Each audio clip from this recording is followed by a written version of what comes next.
प्रतीत होता है कि तुम भूल चुके हो एक योद्धा और एक हत्यारे में अंतर क्या होता है।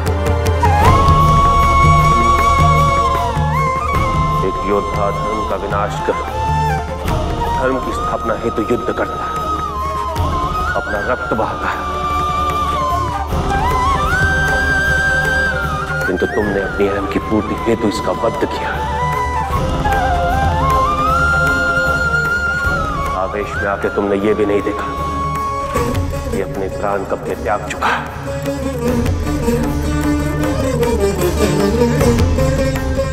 मृत शरीर पर प्रहार करते रहे तुम।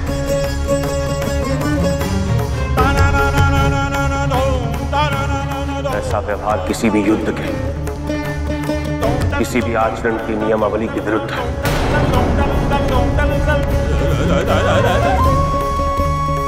मुझे तुमसे ऐसे कृत्य की अपेक्षा नहीं थी। अपेक्षा नहीं थी? किससे पिताजी?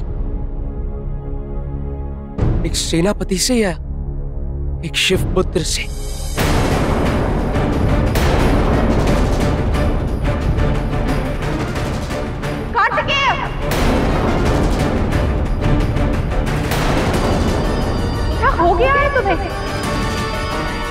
अपने पिता से ऐसा प्रश्न पूछने का दुस्साहस?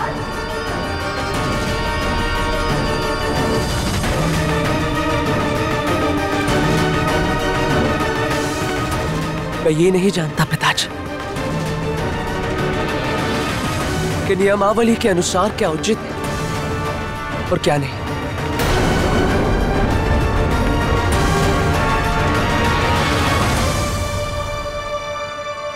किंतु आपको दुख हुआ,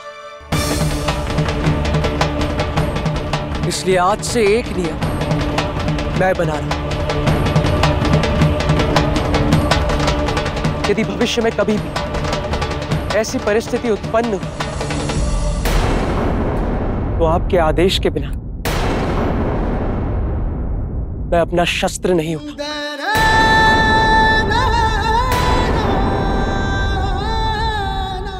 चाहे उसका मूल्य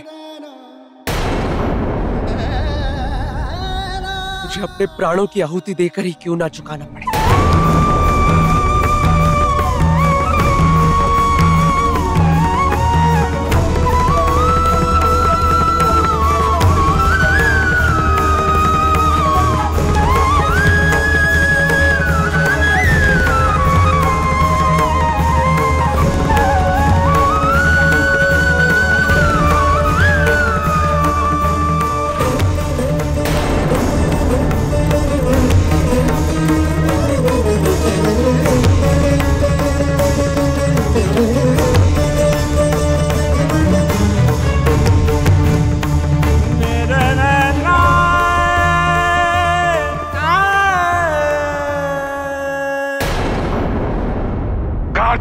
कार्तिकेय, पहले मेरे पुत्र और अब मेरे पौत्र तारे।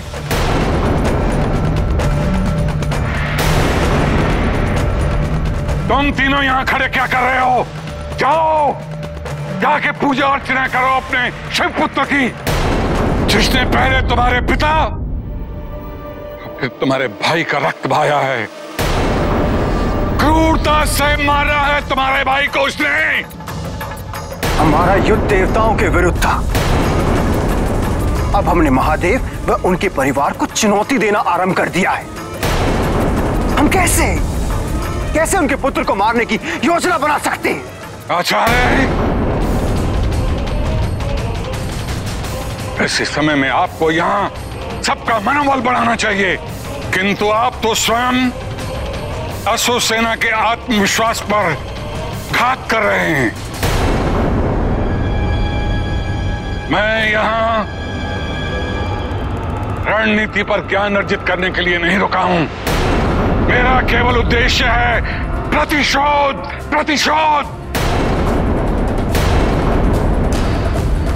मुझे प्रतिशोध के माध्यम से असुर सेना को, असुर सभ्यता को उनका मान वापस दिलाना है। यदि आपके पास कोई अनुकूल सुझाव है तो दीजिए, अन्यथा शांति रहिए।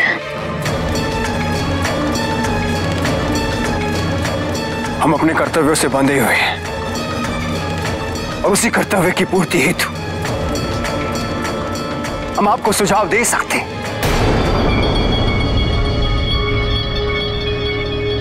कार्तिकेय का वध करने की क्षमता अगर अब किसी असुर में है तो वो है महिषासुर।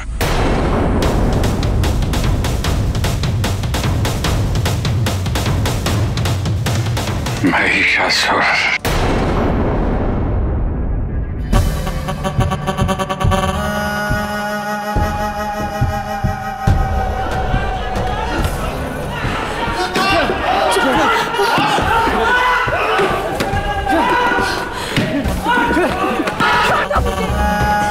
छोड़ो मुझे।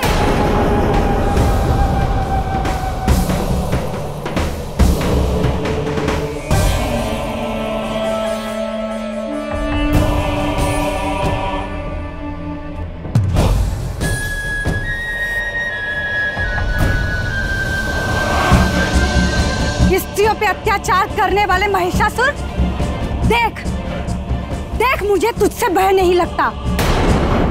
तुझे अहंकार है ना अपने वरदान पर कि तुझे कोई भी पुरुष मार नहीं सकता, और स्त्रियों को तू अशक्त केवल अपनी वासना की पूर्ति का माध्यम समझता है।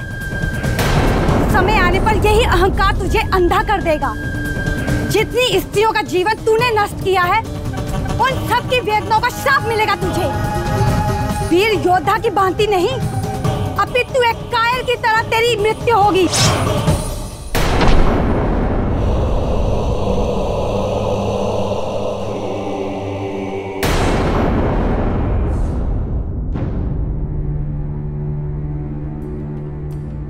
कुमार,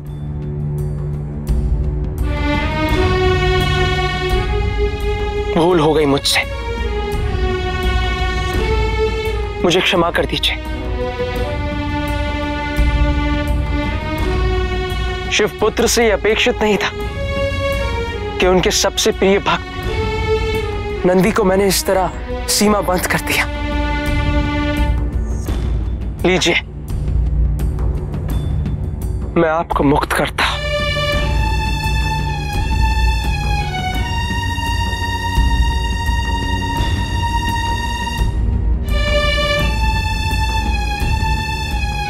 कुमार, कुमार, एक क्षण रुक जाइए और मेरी विनती सुनकर जाइए। आवेग में आकर अपने पिता के प्रति अनुचित धारणा मत बनाइए कुमार। उनको समझना इतना सरल नहीं है,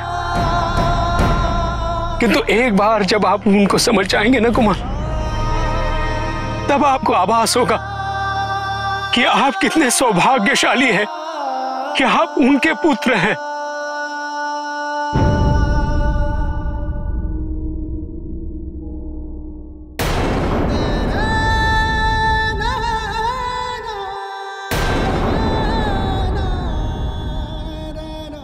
मैं समझ चुका हूं नंदी कि कितने महान है वो, बहुत महान।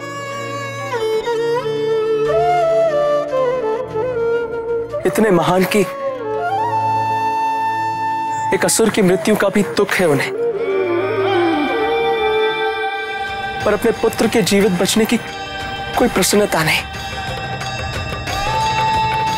एक असुर की क्रूरता नहीं दिखती उन्हें,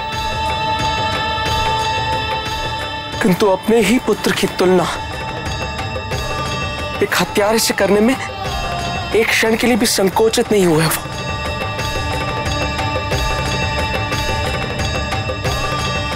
मैं अब उनकी महानता से अवगत हो चुका हूं नंदी।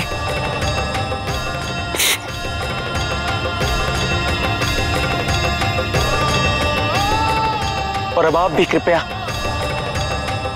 मेरा अधिक मार्गदर्शन करने की कृपा ना करें।